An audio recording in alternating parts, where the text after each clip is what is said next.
The views and opinions expressed on any program are those of the producers and/or the persons appearing on the program, and do not necessarily reflect the views and opinions of FRC Media, Bristol Community College, or the City of Fall River.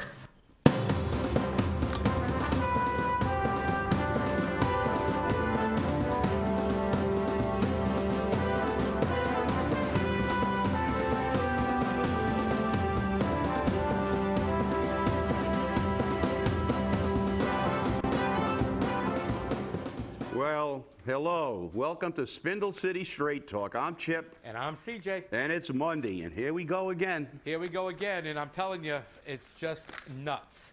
You know, I want to address the first of the regular comedy hour from the Pravda, and more like Marc Dion, who's been really on the money lately. And, you know, I don't normally speak about Marc in such positive aspects, and lately it's getting to be habit forming. Either we gutted him or he gutted us or something, because, you know, politicians sully the Fall River feast. I've been saying that for years, and the city has done it as well.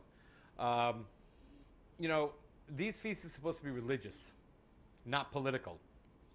And under the 501c3 code, the churches cannot endorse politicians, political events, or otherwise. Yet they're given grandiose positions in every procession, which makes the procession a parade, not a procession. So the question now becomes, is the Holy Ghost feast an actual feast? Because we already know that the POC board says that they have to do that for them, but they can't do it for anything else.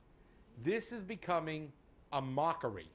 And it's about time that Bishop D'Acunha puts his foot down before somebody starts filing complaints with the IRS about 501c3 complaints. Because this is becoming very obvious that with the use of church buildings, with these religious feasts, these religious processions becoming political events, that there's going to be a question on their political status as a church. Now, the church has always been political. We know this. I mean, they were founded years and years and years ago, and they controlled all of Europe centuries ago. So, I mean, you weren't appointed king unless the church, you know, gave you the blessing. Well, we all know what happens when the church controls things, because all we have to do is look at the Middle East. The churches still control them. But, you know, Marc, I got to give you credit on your column. You're right. I mean, but I have to, you know, some of the titles he gave some of these politicians is unbelievable. You know, you have to really laugh at them. You know, he's saying that he's not going to be bought, and it's campaigning year round. And again, because already city councilors are holding political fundraisers. I'm like, are you serious? But they are. They're holding political fundraisers this early on. And, you know, it's scary to think that this is what's happening to Fall River, that our politicians are just making things worse. But I love this title of City Councilor Feeblemeister. I thought that was great. Well, you know, I mean, you know, that's one of the problems that we have. We have far too much time running for office and politicking, and far too little time governing and looking at the truth and the reality of where we are. And again, another headline, as debate continues on Fall River privatization, costs could increase by more than 50%. You know, we did a show, what, 2 weeks ago, two and a half weeks ago, and we said, you know, why are they even considering this contract? Number one, the length of the contract. Number two, there's a blank line in there for incidentals. They have absolutely no idea. And when it comes to numbers, this city has not been correct once, ever. We have. Ever. Yeah, well, we have. But, I mean, the problem is we're held to a higher standard. And, you know, when politicians get the number wrong, the taxpayers pay for the error. They don't. If they held them accountable, then we would have some issues. To me, this issue is a make or break for the current city council. Because if they rubber stamp this, they've got some serious issues in it. I don't care how many parades or processions or whatever euphemism you want to refer to them as that they march in. They're going to have problems in the next election. Because, you know, All you got to do is look. Last night I saw on national news that Donald Trump has made it's a virtual deadlock now against Hillary Clinton. Shows the outrage of the people in the country. They don't care. They're fed up with politicians. They're fed up with this BS, and they're not going to take it anymore. And the reality is, the parties are showing how ridiculous the entire system is, because the Democratic Party is going to make sure that Hillary gets the nomination come hell or high water, even though she may lose the presidency. That should mean everybody that's a Democrat should just bail out. I'm a proud independent, always have been. But I'll tell you what, every Democrat should leave the party because Bernie Sanders has a 15-point advantage running head-to-head with Trump, and they're not even considering him. They're trying to make him disappear into the woodwork, and let's see what the voters of California have to say. And as far as Trump, at least the Republicans are smart enough to start rallying around him. They realize, hey, this guy can beat Hillary. She's so bad that we can actually get the presidency with arguably the candidate with the highest disapproval rating in history. We have the two candidates with the highest disapproval rate in history. You know why? Because of stuff like this. The city council is ready to nod its head, take all the numbers on face value. Then you got guys yelling like we have with Councilor Long. I'm sick of these people saying I don't have money to buy a bag. Well, you know what I'm sick of, Councilor Long? I'm sick of you spouting out numbers and then ignoring them. I think the beginning of your last term, you started talking about the poverty levels and all the numbers that we've been going over for years, and now you're saying, this is ridiculous. They can afford bags. Well, maybe they can't. Obviously, we've got 70% of our school children that qualify for lunches and food because they're in such low income. Let's try to look at the city's expenditures instead of complaining about the people in the bags. Why don't you make sure that now we're not paying 50% more for these bags and getting worse service? And if you approve, anybody that approves a 10-year contract and a contract that's open-ended or has blank lines for incidentals should be run out of the city council on a rail. Yeah, well, the thing is that the reason why it has to be a 10-year contract, and let's be clear about it. Jazel Correa, as a city councilor, approved a contract with Allied Waste, BFI, Waste Management, whatever the company's name is, the people that run the landfill, to cover up our illegal dumping. They wanted 5 years of taking city trash, income stream. And that was extended for 2 more, which made it 7, which leaves 5 years on the contract right now. That means that our trash has to go to the Fall River Transfer Station, governed and controlled by BFI, Allied Waste, whatever their name is. So Easy Disposal can't make a dime in that. But at the end of the 5 years, the second half of the contract, Easy Disposal can take on what? The waste disposal portion. And then they can gouge us there. This is, as I said very clearly, this is a labor issue initially. But you know what? It's now become a bigger issue. This is where this contract locks Easy Disposal into a guaranteed income stream for 10 years and a bigger chunk in 5.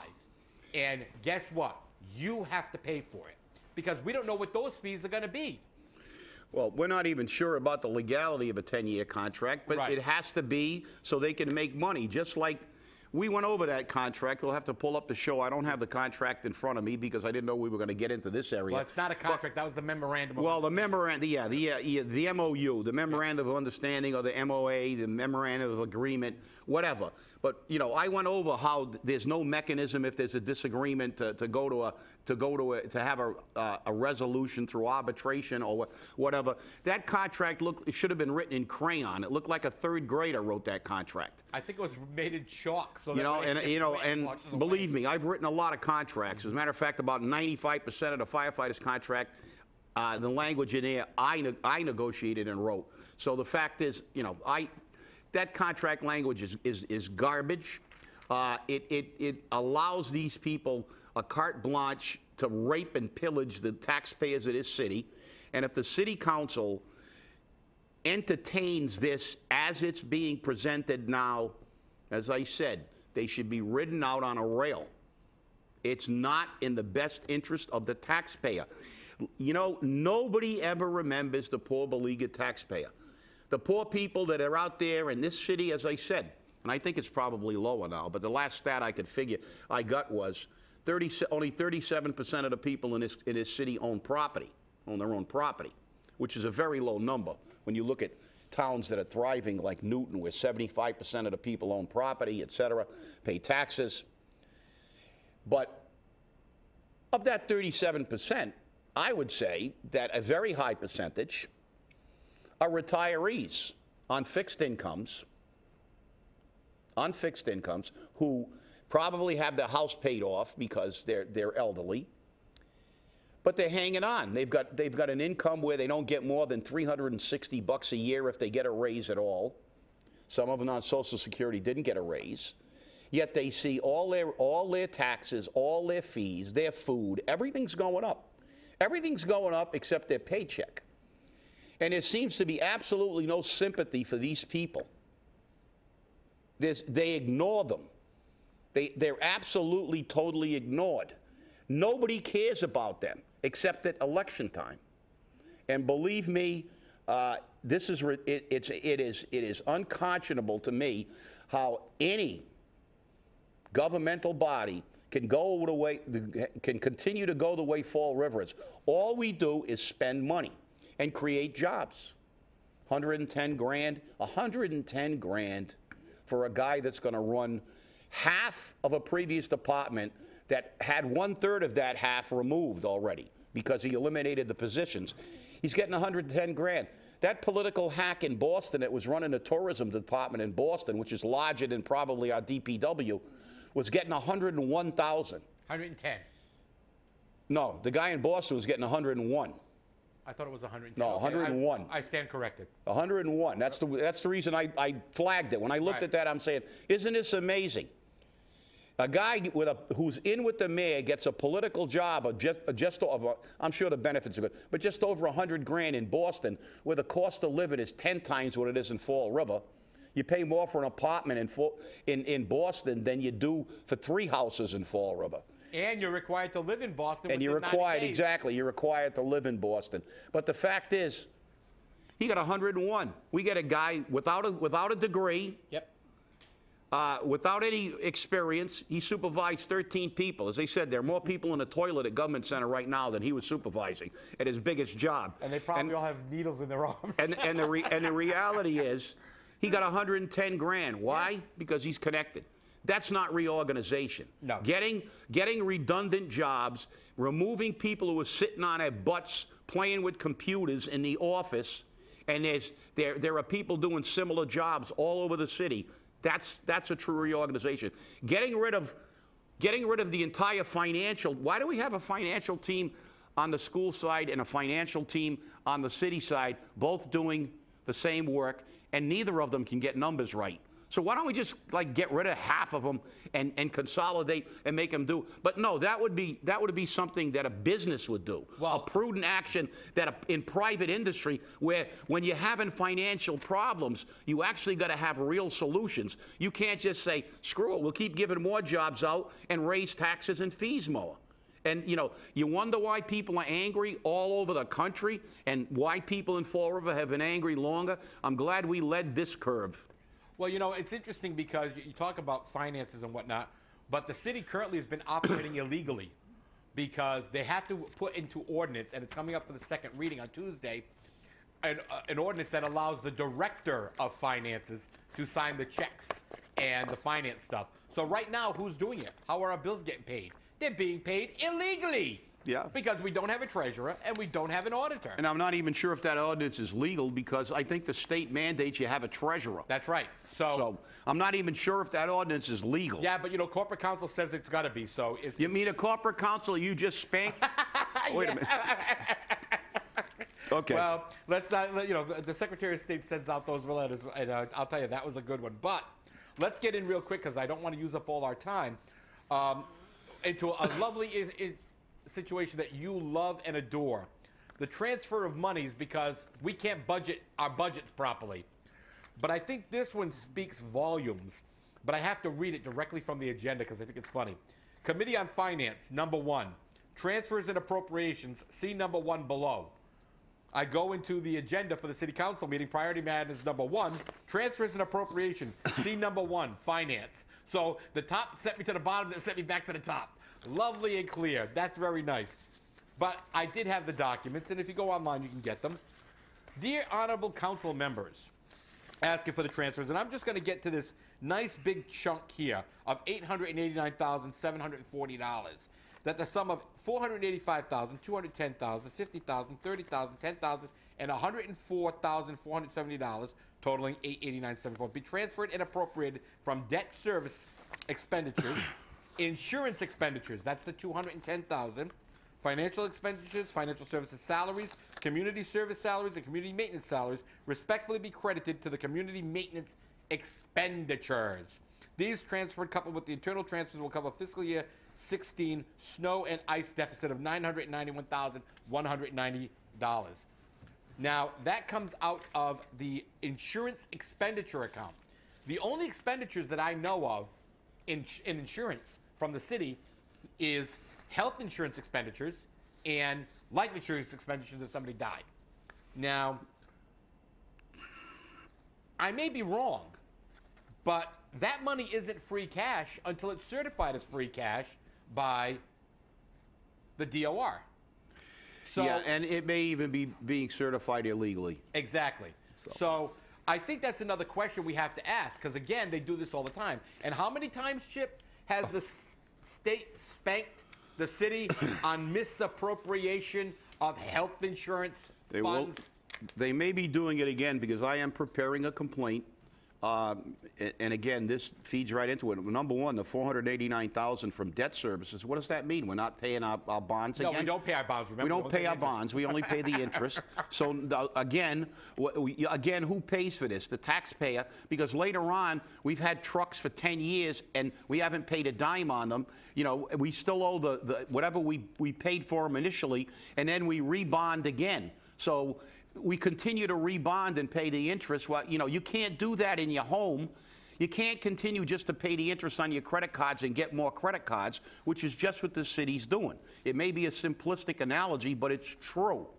You can't run anything like this except a governmental agency, like a city, because you've got an endless supply of money called the taxpayer. And so $485,000 from debt insurance. Now, I don't know what they're doing, but I'm going to find out, because I'm filing a complaint with everybody. I mean, you name it, they're getting a complaint. Because I actually have Chapter 32B. You always do. Yeah, I love Chapter 32B. And it talks about in any city or town, subdivision, a Commonwealth maintaining its claim shall cause an audit of that fund to be made annually. I asked for those audits. I still haven't gotten them. I'm not sure of their accuracy. But the other problem is, in the healthcare, at the end of the year, they certify free cash, and all the extra money on the city side is spent. It is diverted to other things like the DCM. Well, that in fact is not fiduciarily responsible. 32B also says that the treasurer shall, not maybe or could be or might have to, it says they shall maintain sufficient funds to pay their health care liabilities. Now, the City Council votes on a budget in June that has a number for health care. The city continues to go before the City Council and tells that City Council that they don't have to keep that money in there. They can just use it for whatever they want, and they'll just get it when they need it. Well, that's not what the legislative body of the city approved. I'm not sure of the legality of that, because the fact is, what happens if we run into a really couple bad months, and we know how healthcare spikes, and you know that, CJ, very well, and the school department knows when they try to carve out their people, and how their actuarial can spike. It's an aberration. But what happens if we have a couple of really bad months and we don't have enough money to cover the bills? What are we going to do? Pay them late forge checks from another fiscal year like they did before? How do we do this? That's not adhering to their statutory and fiduciary responsibility to the people in the plans. They also have an obligation under the collective bargaining agreement to have enough money to ensure that they pay 75% immediately. And at the end of the year, that is not the end of the billing. What happens if you go to the doctors on June 30th or June 29th? That bill's not going to be processed during that fiscal year. Those bills are called incurred but not reported. They can run off as long as a year. Normally the first 3 to 6 months, you get the majority of it. Blue Cross used to require enough money to take at least 3 months worth of billing. I think that's been reduced. That's not fiduciarily responsible either. But the problem is when you take all the health care money and certify it as free cash, it's no longer there to pay the health care bills that are incurred but not reported from the last fiscal year. They close that fiscal year out to declare free cash. I want to know what happens when that bill comes in the next fiscal year and that's been closed out. I've never seen the city council act to pay a bill from the previous year, even though those health care bills are from the previous fiscal year. And the city doesn't keep enough money in there to pay the incurred but not reported claims, which they should be doing. That is the question I'm going to ask the Attorney General, the Department of Revenue, the Secretary of State, and anybody else I can bother. because I'll tell you what, they are not doing what they're supposed to do. They never have, they never will. We can go back to 92 when we had that arbitration. It started in 91. We proved that they forgot $1.5 million that was ours and put it in their account. Then they did it again about 5 years ago. Then they had 5 accounts that were dormant for 25 years. And they just did it recently. And my question to any city councilor is, why have a budget and approve health care money if they don't use it for health care and not go back to you for approval? They're trying to move health care money now, and if you approve it, I think you're not adhering to your fiduciary responsibility. So I may name the city council's actions also. So the fact is, why have a budget at all if all we do is just take all the money, throw it in a giant pot, and let Kathy Ann and a band of merry clowns just dig in and take whatever they want, and you guys can just meet twice a month and talk about the Girl Scouts and how you're going to waste the taxpayers' money with the CPA and how many splash pads you're going to put in the parks. Because, if you're doing this, you're complicit, you're an accessory before, during, and after the fact of the wasting of the taxpayers' money. Chip, and now that we're on millions, the city council was notified, and as was the city, according to reports from City Councilor Pam Laliberte-Lebeau, that they owe the school department not 1, not 1.5, not 2, but over $2 million. Well, isn't that amazing? Incorrect numbers again? What a surprise. And here's the thing. They're going to transfer the remaining free cash, which I don't even know if we have $1 million left in our free cash account. We're going to transfer that into the school department. Now, we're still $1 million short, or over $1 million short. Here's the problem. If they go more than 5% under net school spending, their Chapter 70 money will get cut, which means they have less money from the state to fund education. So guess what? We may be on the hook for more money for the school department. So, Mr. Mayor, Mr. School Committee people, and Madam School Committee person, get your head out of your backside, read what they said you have to do, and do it. I don't want to hear, we can't do this, we can't afford this. You don't have a choice. The law says you must, you must. and let the city side take the hit. And you need to take the hit in the school department side and get rid of some of those middle managers. Those middle managers are political hacks. Get rid of them. You don't need a dean of students and an assistant dean of students and an assistant to the assistant of the assistant dean of students. That's ridiculous. They're high-paying, six-figure jobs, and they do nothing. They do not provide services. Hire teachers, get rid of the middle management. You have a principal, a vice principal, done. There it is.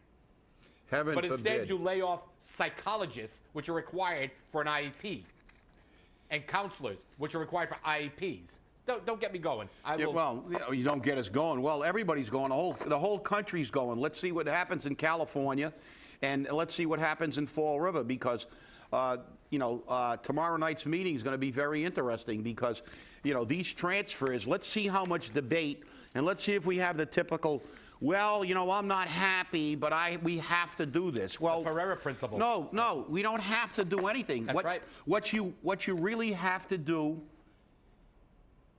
and what you have a legal obligation to do, is be fiscally responsible to the taxpayers of this city. You have a fiduciary obligation, a fiduciary duty to this city, that when you do things like this and say we have to do it, no, you don't have to do it. What you have to do is ask why Kathy Ann and her merry band of clowns can't ever get the numbers right.